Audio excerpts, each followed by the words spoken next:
Operation સિંદૂરને પાર પાડનાર અને વડોદરાના ભારતીય સેનાના કર્નલ સોફિયા કુરેશી સાથે ભણતા ક્લાસમેટ પ્રોફેસર દેવેશ સુથાર તથા સાયન્સ ફેકલ્ટીના પ્રોફેસર વિપુલ કલમકરે TNN ન્યૂઝ સાથે વાતચીત કરી હતી। પાકિસ્તાન પર ભારતે કરેલી એર સ્ટ્રાઇક બાદ નવી દિલ્હીમાં સેનાની પત્રકાર પરિષદને સંબોધન કરનાર કર્નલ સોફિયા કુરેશીએ સમગ્ર દેશનું ધ્યાન આકર્ષિત કર્યું છે। ત્યારે વડોદરા માટે ગૌરવની વાત એ છે કે સોફિયા મૂળ વડોદરાના છે અને વડોદરાની MS યુનિવર્સિટીમાંથી તેમણે બાયોકેમિસ્ટ્રીમાં પોસ્ટ ગ્રેજ્યુએશન કર્યું છે। તેમના દાદા પણ આર્મીમાં હતા અને ધાર્મિક શિક્ષક તરીકે સેવા આપી હતી, તેથી તેમનો ઉછેર સેના વચ્ચે થયો હતો। તેમના પતિ પણ સેનામાં અધિકારી છે। તેમણે MS યુનિવર્સિટીની કેમિસ્ટ્રી વિભાગમાંથી સ્નાતક અને બાયોકેમિસ્ટ્રી વિભાગમાંથી અનુસ્નાતક વર્ષ 1997માં કર્યું હતું। ત્યારે કર્નલ સોફિયા કુરેશી સાથે ભણતા ક્લાસમેટ પ્રોફેસર દેવેશ સુથાર તથા સાયન્સ ફેકલ્ટીના પ્રોફેસર વિપુલ કલમકરે TNN ન્યૂઝ સાથે વાતચીત કરી હતી।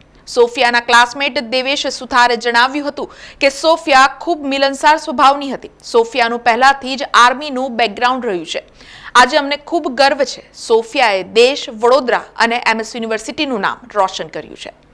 સોફિયા એક વર્ષ સુધી બાયોકેમિસ્ટ્રી ફેકલ્ટીમાં પ્રોફેસર તરીકે વિદ્યાર્થીઓને ભણાવ્યા પણ છે। પ્રોફેસર હરિ કટારિયાના ગાઈડન્સમાં તે રિસર્ચ પણ કરતા હતા। ત્યારે દેવેશ સુથાર હાલમાં બાયોકેમિસ્ટ્રી ફેકલ્ટીમાં આસિસ્ટન્ટ પ્રોફેસર તરીકે ફરજ બજાવે છે। યુનિવર્સિટી અને સાયન્સ ફેકલ્ટી માટે પણ ગર્વની વાત છે, વડોદરા માટે પણ ગર્વની વાત છે કે એક વડોદરાની દીકરી આટલા ઊંચા મુકામ સુધી પહોંચીને એને આવી તક આપવામાં આવી છે, એટલે આ આપણા બધા માટે ગર્વની વાત છે। એમનો સ્વભાવ પહેલેથી સરળ રહ્યો છે અને એ અત્યારે પણ દેખાય છે, એટલે એમના સ્વભાવમાં કંઈ બહુ મોટો ફેરફાર આવ્યો નથી, પણ એમની જે સક્ષમતા છે, એમની જે શક્તિ છે એમાં ખરેખર બહુ વધારો થયો છે। અને અમે જ્યારે ભણતા હતા ત્યારે અમને એવી કલ્પના પણ નથી કે એ આવું કાર્ય પણ કરી શકશે। અને જ્યારે એ ભણતા હતા અમારી જોડે ત્યારે એમનું રિસર્ચ પ્રત્યે વધારે ઇન્ટરેસ્ટ હતો, એટલે એ રિસર્ચ કરવા માંગતા હતા, પણ એમને જ્યારે આર્મીમાં જોડાવાની તક મળી ત્યારે એમણે ઝડપીને એમને ઉત્તરોત્તર પ્રગતિ કરી। એમનું ફેમિલી બેકગ્રાઉન્ડ પહેલેથી આર્મીનું રહ્યું છે, એટલે એ એમના ફાધર જે હતા એ આર્મીમાં હતા અને પછી એમની પહેલાં તો ઈચ્છા નહોતી મારા ખ્યાલથી, પણ જ્યારે એમને તક મળી ત્યારે એમને કદાચ એમની અંદર રહેલી ઈચ્છા શક્તિ જાગી ઉઠી અને એમને એ તક ઝડપીને આજે આ મુકામ હાંસલ કર્યો। લેફ્ટનન્ટ કર્નલ સોફિયા કુરેશીએ બહુરાષ્ટ્રીય સૈન્ય કવાયતમાં ભારતીય સૈન્ય ટુકડીનું નેતૃત્વ કરનાર પ્રથમ મહિલા અધિકારી અને UN શાંતિ જાળવણી દળોમાં સેવા આપી છે। ત્યારે MS યુનિવર્સિટીના સાયન્સ ફેકલ્ટીના ડીન પ્રોફેસર વિપુલ કલમકરે પણ પ્રતિક્રિયા આપી હતી અને સોફિયા દરેક ઓપરેશનમાં સફળતા પ્રાપ્ત કરે તેવી શુભકામના પાઠવી હતી।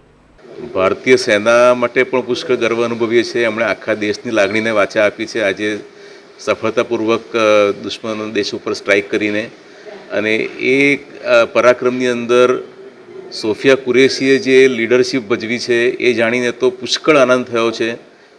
MS યુનિવર્સિટીની વિદ્યાર્થીની હતી, સાયન્સ ફેકલ્ટીની વિદ્યાર્થીની હતી, એટલે એ જાણીને અમે કેટલા ગર્વની લાગણી અનુભવીએ છીએ શબ્દોમાં વ્યક્ત કરી શકાય એવું નથી। અને એમના પરાક્રમને લીધે મને ખાતરી છે કે બીજા વિદ્યાર્થીઓ પણ આની અંદર એમને પ્રોત્સાહન મળશે અને દેશ માટે કંઈક કરી છૂટવાની એમની પણ એ લોકો એના માટે પણ આગળ આવશે। સોફિયા કુરેશીએ જે ભાગ ભજવ્યો છે એના માટે હું એટલું જ કહીશ કે ભાઈ બાકીના જે વિજ્ઞાનીઓ માટે જેટલો ગર્વ અમે અનુભવીએ છીએ એટલો જ ગર્વ અમે દેશની દીકરી માટે પણ અનુભવીએ છીએ, સાયન્સ ફેકલ્ટીની વિદ્યાર્થી માટે પણ અનુભવીએ છીએ કે જેણે આ પરાક્રમ કરી બતાવ્યું છે। અને જે રીતના વિજ્ઞાનીઓ બાકીના વિદ્યાર્થીઓને પ્રેરણા આપતા હોય છે એ પ્રમાણે દેશના જે સૈનિકો હોય છે એ પણ પ્રેરણા આપતા હોય છે। એટલે સોનિયા કુરેશીનું કામ જે છે એ પુષ્કળ મહત્વનું છે એ દ્રષ્ટિએ, અને અમે પુષ્કળ ગર્વ અનુભવીએ છીએ। સમાચારોના સતત અપડેટ માટે TNN ન્યૂઝને YouTube પર સબસ્ક્રાઇબ કરી બેલ આઇકોન પ્રેસ કરો અને અમારી સાથે જોડાયેલા રહો Facebook, Instagram અને Twitter ઉપર।